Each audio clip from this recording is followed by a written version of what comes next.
Hello, this is Nathan from Access TV. We're going to do a quick guide to some of the best weapons that you can build in Dead Space 3 using the weapons bench. These are our favourite combinations and the most destructive pairings that we could think of. At number 8 we have the Suspended Ripper with Force Gun. The standard Ripper is a big Dead Space favourite. This makes it better. On any heavy frame, stick a rip core with a default tip in the upper tool slot and a plasma tool with a conic dispersal tip in the lower slot. This will give you a suspended ripping tool that tears enemies to pieces and a force gun that blows away the bits like a leaf blower.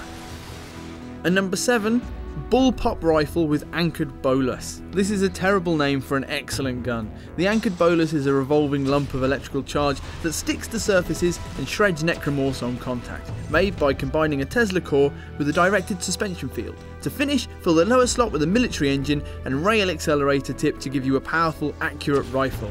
The Bolas brings them down, the rifle finishes them off. And number 6, Line Gun with Rotator Cuff Module. This is basically the original Dead Space plasma cutter for people who fear change. Put a Tesla core with no modification in the top slot and a Rotator Cuff Module underneath to give you a multi-beamed pistol with rotating sights. It's graceful, functional and does a heap of damage without extra damage circuits. Use those slots to increase speed and reload times instead. Add a scope and elemental damage attachments for extra punch. And number 5, the shotgun with Ground Diffractor. This is a meaty monster best saved for when you're fighting through corridors and crowds.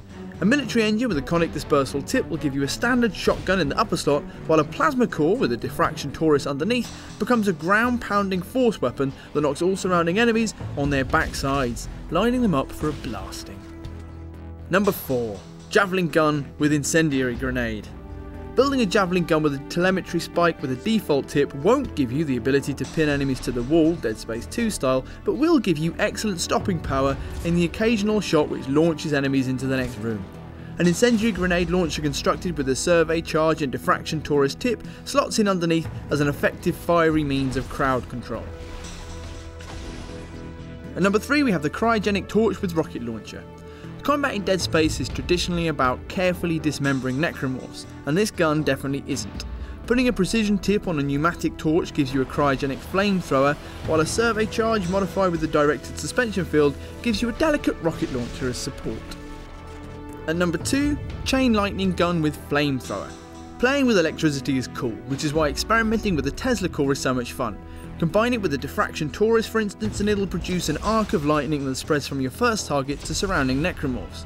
We put a flamethrower on the bottom using a pneumatic torch because there was no compelling reason not to, and so we can char the resulting chunks. And at number 1 we've got the Galvaniser with hydraulic hammer. This is actually a very sensible all-rounder that you could use throughout the campaign and not just for parties. A military engine with a directed suspension field creates a very solid assault rifle that does good damage with excellent speed and clip size.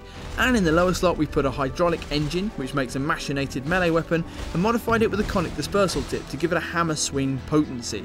The result, lots of slashing about, lots of homeless limbs and a feeling of scented calm.